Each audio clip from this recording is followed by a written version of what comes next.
Start करते हैं हम। कल हमने जो पढ़ा है लेसन, उससे रिलेटेड ओबीटी आपके पास पहुंच गए, ठीक है। अब उससे रिलेटेड आपके प्रश्न है, जो अभ्यास प्रश्न है वो भी आपको करने हैं, ठीक है। उसमें लिखा था मैंने आपको अभ्यास प्रश्न भी करने हैं। अब अभ्यास प्रश्नों में जो जिन जिन के पास में पुस्तक है वो अपने प्रश्न देखिए। एक मिनट, पहले रहती थी और देखिए प्रश्न में बोल रहा हूं। इसमें पहला प्रश्न है बेटा, लौह अयस्क। लौह अयस्क किस प्रकार का संसाधन है? लौह अयस्क किस प्रकार का संसाधन है? तो आपके दिया हुआ है कि जो लौह अयस्क है उसमें 4 ऑप्शन है। क्या नवनीकरण योग्य संसाधन है? क्या नवनीकरण योग्य है? भाई लौह अयस्क को क्या हम दोबारा उसी फॉर्म में प्राप्त कर लेंगे क्या? तो कौन सी बुक में है? तो भाई आपकी बुक में जो पीछे इस लेसन के जो प्रश्न है उनकी बात कर रहा हूं मैं। जो ऑब्जेक्टिव टाइप प्रश्न है उनको मैं सोल्व करवा देता हूं अभी, है ना। फिर नेक्स्ट लेसन स्टार्ट करेंगे। देखो इसमें है लोह अयस्क किस प्रकार का संसाधन है, तो इसमें 4 ऑप्शन है। एक तो नवीनीकरण योग्य है, एक है जैव, एक है प्रवाह है और एक है अनवीनीकरण योग्य है। तो लोह अयस्क जैव भी नहीं है, कैसा है, अजैव है। नवीनीकरण योग्य भी नहीं है, आपने पढ़ा है कि नवीनीकरण का मतलब है उसी फॉर्म में प्राप्त हो। एक प्रवाह नहीं है, ठीक है, लगातार मिलने वाला नहीं है। एक ये कैसा है, अनवनीकरण योग्य है। कैसा है, अनवनीकरण योग्य है। अगर हमारे पास में लोहा पड़ा है खान में और हमने लोहा निकाल दिया तो पुनः उस खान में लोहा हम उसी फॉर्म में नहीं प्राप्त कर सके, वो क्या हो जाएगा, समाप्त हो जाएगा। तो कौन सी फॉर्म में है, अनवनीकरण योग्य संसाधन है। तो इसका राइट आंसर हो जाएगा अनवनीकरण। दूसरा प्रश्न है, ज्वारीय ऊर्जा निम्नलिखित में से किस प्रकार का संसाधन है?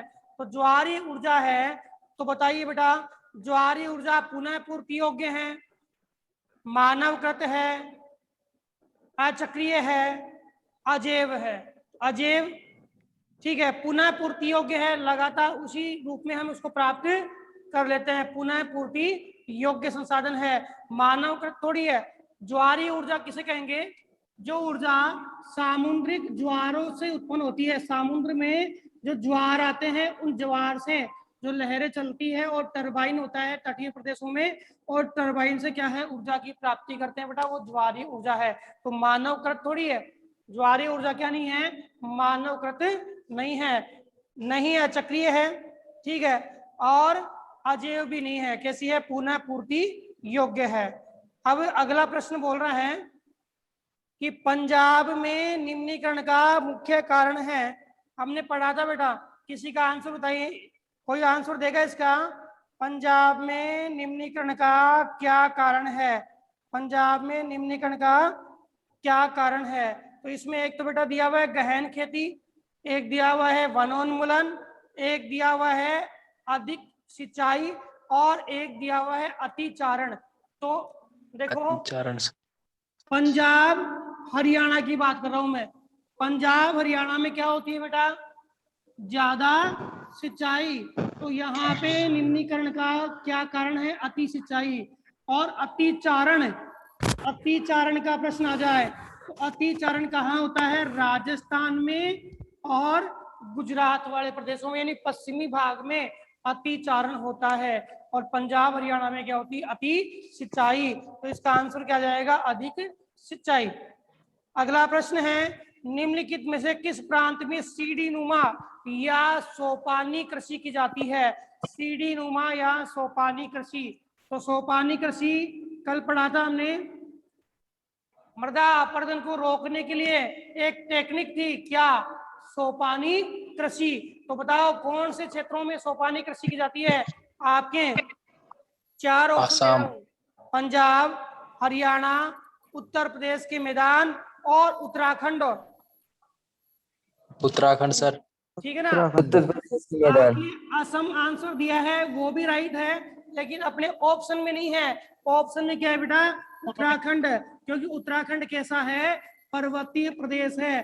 कैसा है, पर्वतीय प्रदेश है, इसलिए राइट आंसर क्या होगा? उत्तराखंड। मैदानी भागों में समोच्च रेखा कृषि नहीं की जाती है क्योंकि वहां ढालू भूमि नहीं होती है। समझ में आ गया? इसके बाद ऑप्शन जो आपके ऑब्जेक्टिव क्वेश्चन में एक क्वेश्चन और है, इनमें से किस राज्य में काली मृदा मिलती है?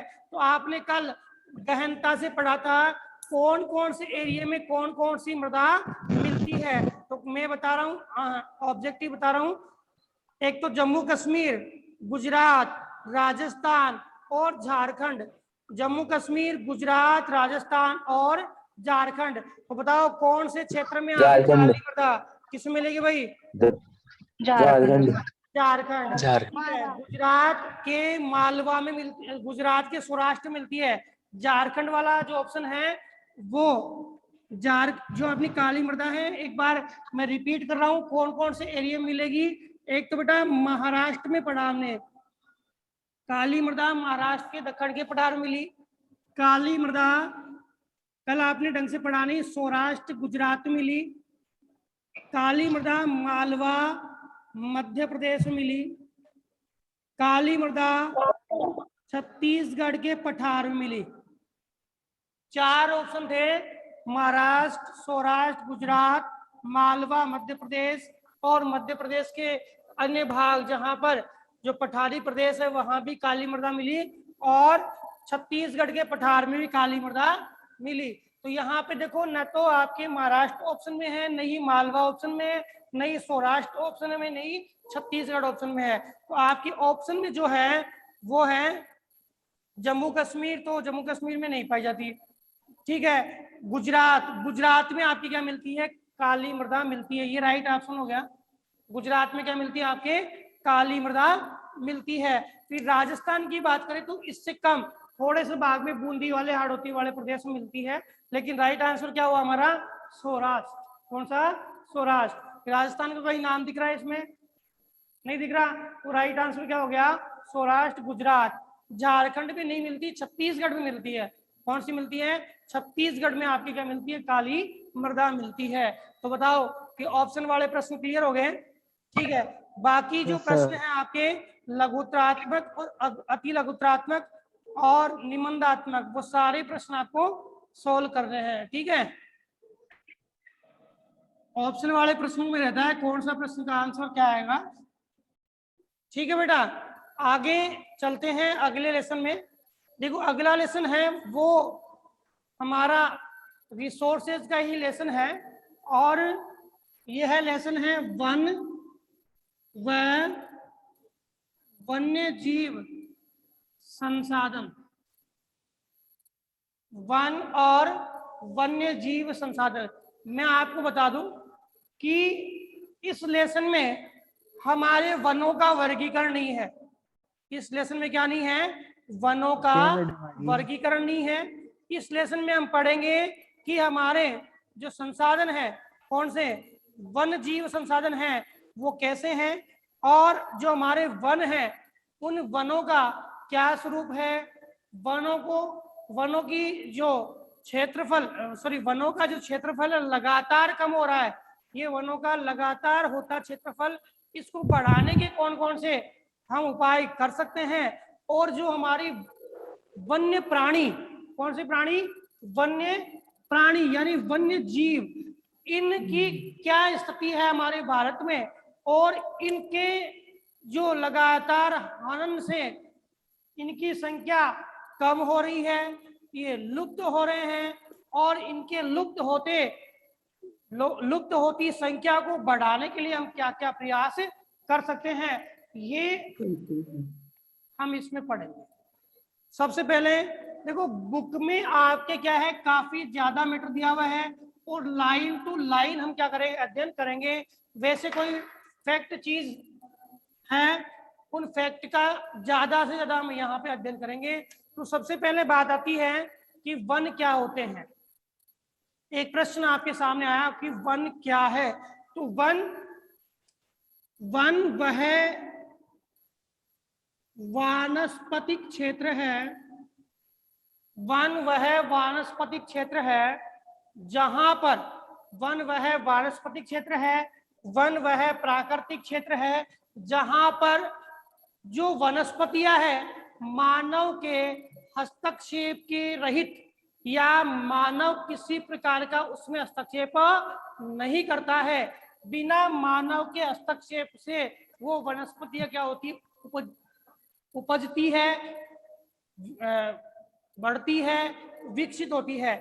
तो ऐसा क्षेत्र जो क्या है भाई, वानस्पतिक क्षेत्र है, जिसमें वनस्पतियां है, पेड़ पौधे हैं, ठीक है, और ये पेड़ पौधे हैं बिना मानवीय हस्तक्षेप से, किसी प्रकार का मानवीय हस्तक्षेप इसमें नहीं होता, और बिना मानवीय हस्तक्षेप से इन वानस्पतिक क्षेत्र का विकास होता है। यही क्षेत्र क्या कहलाएगा बेटा, वन कहलाएगा। यही क्षेत्र क्या कहलाएगा, वन। धीरज कोई प्रश्न पूछ रहे हो बेटा? धीरज? हाँ सर। बेटा एक चीज समझ में आई, वन अगर कोई पूछ ले वन, ठीक है, जैसे आपको पूछ लिया मृदा क्या है, तो मृदा भूमि का वह संसाधन है जो हमें क्या करता है, हमें वानस्पतिक जो संसाधन है वो प्रदान करता है। मनुष्य के पोषण के लिए हमें उपजाऊ तत्व है वो क्या करता है, प्रदान करता है। कौन? मृदा। ऐसे ही वन जो है, वन वह वानस्पतिक क्षेत्र है जिसका विकास बिना मानवीय हस्तक्षेप से हुआ है, उन्हें हम क्या कहते हैं, वन कहते हैं। और वन्य जीव क्या होते हैं, इन वन क्षेत्रों में छोटे से छोटे जीवाणु से लेके और बड़े से बड़े विशालकाय जीव तक जो निवास करते हैं, उन्हें हम क्या कहेंगे बेटा, वन्य जीव कहेंगे। इनके लालन पालन में, इनके पोषण में, इनके विकास में कोई भी मानवीय हस्तक्षेप उत्तरदायी नहीं होता है। ये अपने आप ही क्या करते हैं, अपना विकास इन वन्य क्षेत्रों में प्रकृति निर्भर रह करके करते हैं, वो कहलाते बेटा वन्य जीव। अब आप बोलोगे साहब इसमें मानवीय हस्तक्षेप नहीं है, न तो वनों में है और न ही वन्य जीवों में है, फिर ये संसाधन कैसे हुए, ये रिसोर्सेज कैसे हुए? ये रिसोर्सेज तो भाई तभी होता है, आपके मन में प्रश्न आएगा कि रिसोर्सेज तो तभी होता है जब मानव की आवश्यकता की पूर्ति की जाए। तो ये जो वन्य जीव है और वन जो क्षेत्र है, उनसे मानव वर्तमान में क्या कर रहा है, और पहले भी मानव क्या करता था, आवश्यकता मूलक वस्तुएं प्राप्त करता था, क्योंकि इन वन और वन्य जीवों के बीच में रहने वाले जो मानव है, आदिकालीन मानव ने अपना भरण पोषण है इन वनस्पतियों से किया है, और अपने भरण पोषण के लिए इन्होंने इन वन्य जीवों का सहारा लिया है। इसलिए ये क्या है, संसाधन है। और वर्तमान विश्व की बात करें हम, वर्तमान विश्व में इन दोनों को ही खतरा है, क्योंकि मानव क्या हो गया, मानव हो गया बेटा स्वार्थी, और इस मानव की स्वार्थ लीला के कारण वन्य जीव भी खतरे में हैं और वन भी क्या है, खतरे में हैं। और आपके पाठ्यक्रम में इन संसाधनों को पढ़ाने का उद्देश्य क्या है कि हम जान पाए कि वन और वन्य जीव हमारे लिए किस प्रकार से उपयोगी थे और किस प्रकार से उपयोगी है। और अगर हम इनका संरक्षण नहीं कर पाए और संरक्षण करने में असमर्थ हो गए, तो आगामी दिन, आगामी वर्ष जो ऐसे आएंगे कि इनके अभाव में हम अपने विकास को अवरुद्ध कर लेंगे। सीधा सा सिस्टम हम देख रहे हैं। वर्तमान स्थिति देखो आप, वर्तमान स्थिति में जो समस्या हो रही है, जो परेशानियां हो रही है, जिनको हमने पिछले लेसन में पढ़ा, जो प्राकृतिक आपदाएं आ रही है, वर्तमान में जो ऑक्सीजन की किल्लत देखने को मिल रही है, वो सीधा सा असर किसका है, वनों का है। देखो हर एक जीव, चाहे एक छोटे से छोटा जीव, जो जिसकी बात करें राइजोबियम, एक छोटे से जीव की बात करते हैं। राइजोबियम क्या है भाई, राइजोबियम एक जीवाणु है जो नाइट्रिकारी है, जो नाइट्रोजन को नाइट्रेट में बदलता है, पेड़ पौधों को नाइट्रोजन प्रदान करता है नाइट्रेट के रूप में, और पेड़ पौधों को पोषण प्रदान करता है, भूमि की उर्वरता शक्ति को बनाए रखता है। बताओ उस छोटे से जीव का कितना महत्व है कि पेड़ पौधे, अगर मान लो कि भूमि की उर्वरता शक्ति नहीं बनी रहेगी तो पेड़ पौधे नष्ट हो जाएंगे, उनको पर्याप्त पोषण नहीं मिलेगा। तो छोटे से जीव की हमारे इस वायुमंडल में, इस पर्यावरण में हमारे लिए कितनी भूमिका है, बताओ है कि नहीं है भाई? छोटे से जीव की कितनी भूमिका है हमारे लिए? तो पूरे जो वन्य जीव है और जो वनस्पतियां है, ये सभी आपस में मिलकर के अंतर संबंध स्थापित करते हैं, और अंतर संबंध स्थापित करके और हमारे यानी मानव के विकास में योगदान देते हैं। किसके विकास में योगदान देते हैं? मानव के विकास में योगदान देते हैं। तो छोटे से छोटा जीव, बैक्टीरिया, ठीक है, और वनस्पति, बड़े से बड़ा जीव, ये सभी है वो जीव हमारे लिए उपयोगी है, प्रत्यक्ष या अप्रत्यक्ष रूप से हमारे लिए उपयोगी है। तो ये जीव इन वन क्षेत्रों में कब रहेंगे? जब वन विकसित है। ध्यान रखना, आगे फैक्ट भी आएगा। जो वन विकसित है उन वनों में आपकी क्या पाई जाएगी? जैव विविधता पाई जाएगी। जैव विविधता आप जानते हो बेटा, किसी क्षेत्र विशेष में वनस्पति और जीवों की विभिन्न प्रजातियां पाया, वनस्पति और जीवों की विभिन्न प्रजातियों का पाया जाना क्या कहलाएगी? जैव विविधता। वनस्पतियों और जीवों की विभिन्न प्रजातियों का पाया जाना क्या कहलाएगी? जैव विविधता।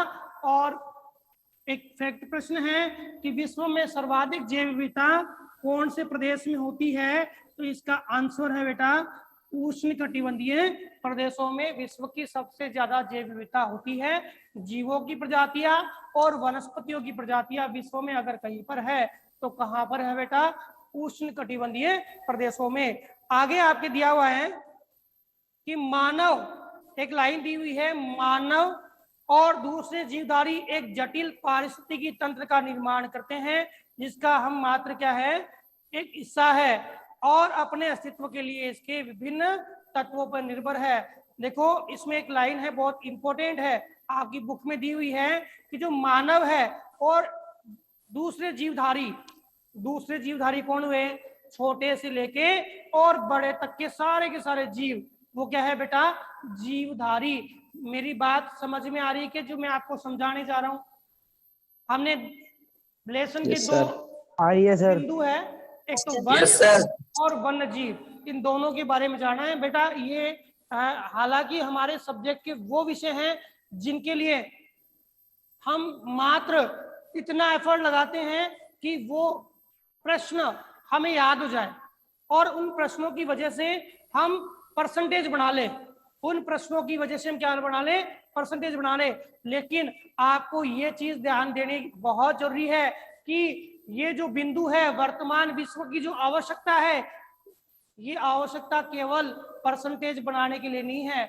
हमें उन क्षेत्रों के बारे में, उन वन जीव और वन भागों में जो बदलाव हमने किया है, उस बदलाव को हम एक सही संतुलित परिवर्तन में बदलने के लिए इस अध्ययन को समझने की दृष्टि से पढ़ें, लेकिन हम इसको गहनता से पढ़ें जिससे हम वर्तमान विश्व में इस समस्या को दूर करने में सक्षम हो सके। ये समस्या दूर करनी है।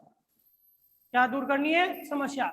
जैसे आपने मृदा पढ़ा, मृदा का अपरदन पढ़ लिया, लेकिन मृदा अपरदन के संरक्षण के उपाय पढ़े, तो संरक्षण के उपाय पढ़े, और हो सकता है कि आप जिस ग्रामीण क्षेत्र में हो और वहां पे इस प्रकार का कटाव हो, तो कटाव के लिए आप सुझाव दे सकते हो कि हम ऐसा भी कर सकते हैं। कोई भी अध्ययन किसी भी सब्जेक्ट का, उस सब्जेक्ट का अध्ययन मात्र परसेंटेज के लिए नहीं होता बेटा।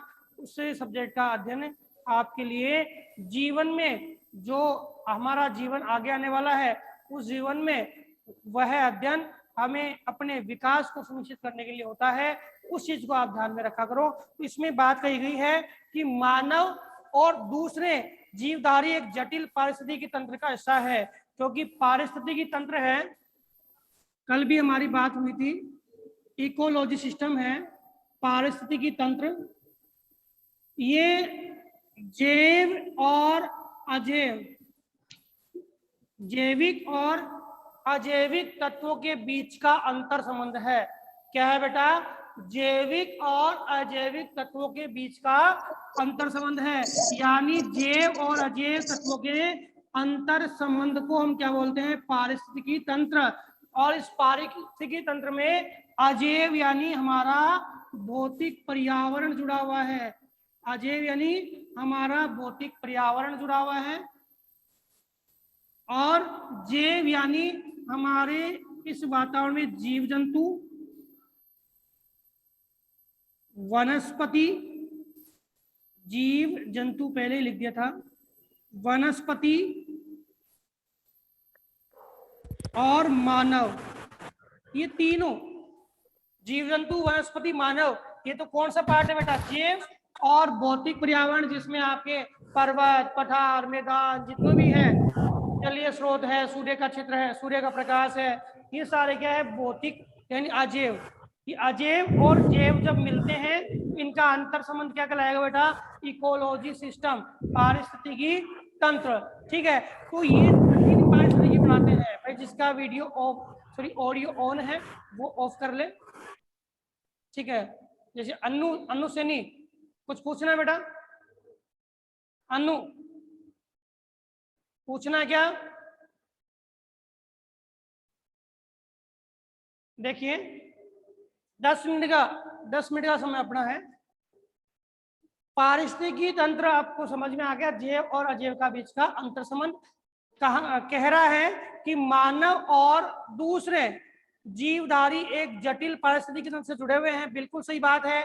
हम और जीवधारी जो भी प्राणी है, छोटे से लेके बड़ा, एक जटिल पारिस्थितिकी तंत्र से जुड़े हुए हैं। हमारा एक दूसरे से अंतर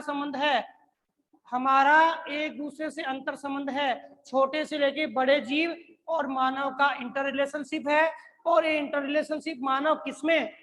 भौतिक पर्यावरण में जुड़ करके अपना क्या करता है? विकास करता है। और ये बोल रहा है जिसका हम मात्र क्या है? हिस्सा है, और अपने अस्तित्व के लिए इसके विभिन्न तत्वों पर निर्भर है। किसके विभिन्न तत्वों पर निर्भर है? इस भौतिक पर्यावरण के, इस पारिस्थितिकी तंत्र के विभिन्न तत्वों पे हम क्या है? निर्भर है। कहने का मतलब मानव है, मानव जो है वो इस पारिस्थितिकी तंत्र का हिस्सा है। बात समझना बेटा, मानव किसका हिस्सा है बेटा?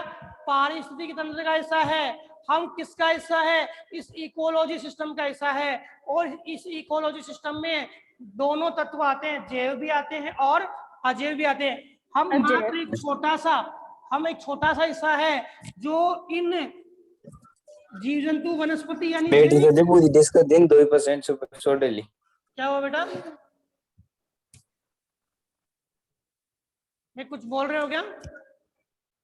हाँ सर। क्या अभी आपने कुछ नहीं प्रश्न किया क्या? नहीं सर, इस पूछते नोट्स नहीं भेजते हो? नोट्स नहीं आ रहे? नोट्स नहीं आ रहे तो कल ही तो नहीं आए बेटा। नोट्स पहले वाले उतार लिए क्या आपने? Yes sir.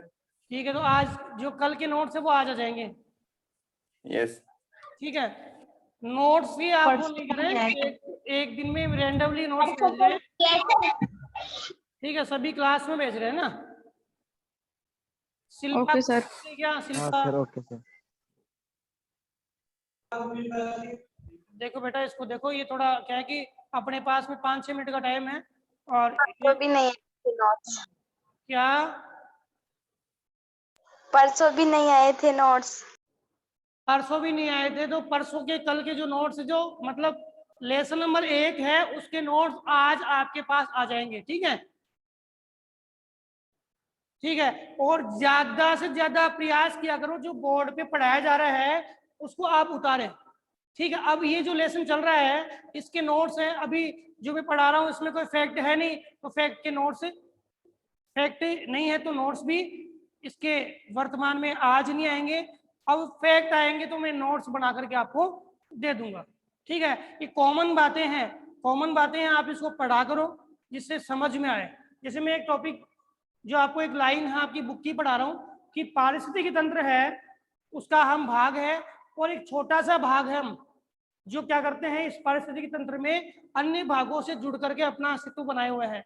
हम लोग हैं, मानव पूरी पृथ्वी में एक छोटा सा भाग है जो इन तत्वों के साथ मिलकर के, इस अजैविक तत्वों के साथ मिलके, जैविक में जीव जंतु और वनस्पति के साथ मिलके और अपना अस्तित्व इस पारिस्थितिकी तंत्र पे बनाए हुए हैं, ठीक है। तो मुख्य कौन हो गया? मुख्य हो गया अजैविक। भाई हम श्वास किस में ले हैं? हम वायुमंडल से ले रहे हैं सांस, और ये जितनी भी गैसें वो कहाँ है? वायुमंडल में। वो क्या है? अजैविक है। सूर्य का ताप मिल रहा है, वो क्या है? अजैविक है। जल क्या है? अजैविक है। तो ये मेन अजैविक, और उससे रिलेटेड कौन सा? जैविक। इनमें इन क्षेत्रों से जुड़ करके हम क्या कर रहे हैं? अपना अस्तित्व बनाए हुए हैं, ठीक है। क्योंकि हम क्या करते हैं, इन क्षेत्रों से अपनी जरूरत की चीजें प्राप्त करते हैं, जैसे वनस्पतियों से, जीव जंतुओं से, अजैविक तत्वों से, ठीक है।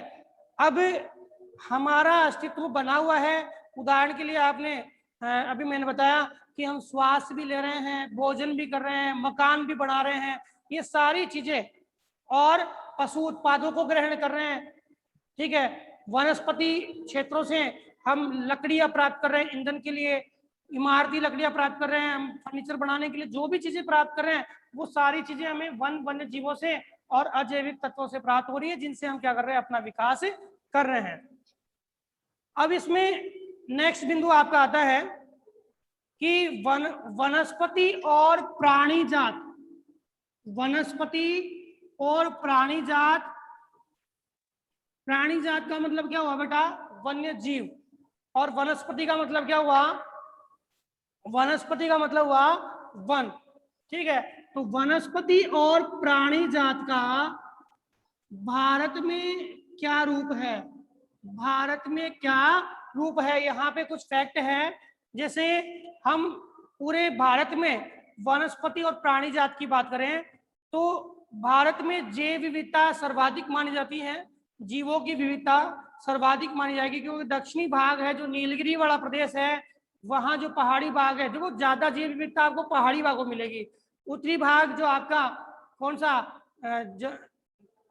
असम वाला भाग है, अरुणाचल प्रदेश वाला भाग है, इधर देखिए जम्मू कश्मीर वाला भाग है, इधर दक्षिण में देखें तो आपके नीलगिरी वाला भाग है, यहाँ पे जैव विविधता सर्वाधिक देखने को मिलती है। इसके साथ जो आंकड़े हैं उन आंकड़ों की बात करें तो विश्व की सारी जैव विविधता, जैव उपजातियां हैं, उनका 8%, ये इफेक्ट है बेटा, ये ध्यान रखना।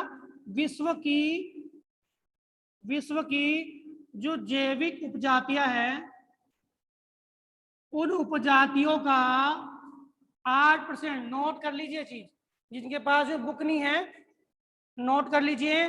जैव उपजातियों का 8%, लगभग 16 लाख प्रजातियां, लगभग 16 लाख प्रजातियां आपकी कहाँ मिलती है बेटा? भारत में मिलती है। विश्व की जैव उपजातियों का 8% कहाँ मिलता है?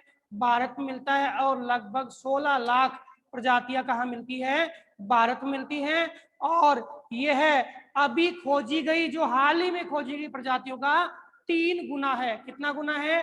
3 गुना है। कितना गुना है? 3 गुना है।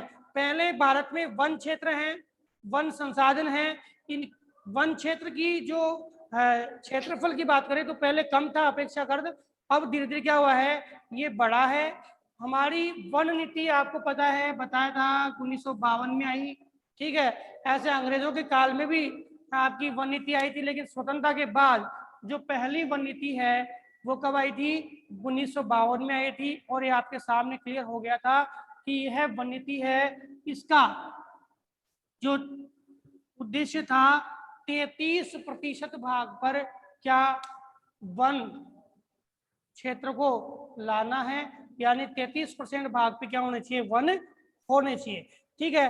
तो वनस्पति और प्राणी जात के बारे में कहा जाता है कि वनस्पति और प्राणी जात यानी वन और वन्य जीव दो ऐसे बिंदु है जो आपस में जुड़े हुए हैं, दो ऐसे बिंदु है जो आपस में जुड़े हुए हैं, ठीक है। और इन संसाधनों को हमें बनाए रखना है, बचाए रखना है, सुरक्षित रखना है। बताओ बेटा, समझ में आएगी जी? ठीक है। फैक्ट में आपका Yes, प्रश्न है कि विश्व की कितनी % जनसंख्या, सॉरी कितनी % जैविक उपजातियां भारत में है, तो कितनी बेटा? 8%। 8%। ठीक है। और 8%। 16 लाख, लगभग 16 लाख प्रजातियां 16 लाख।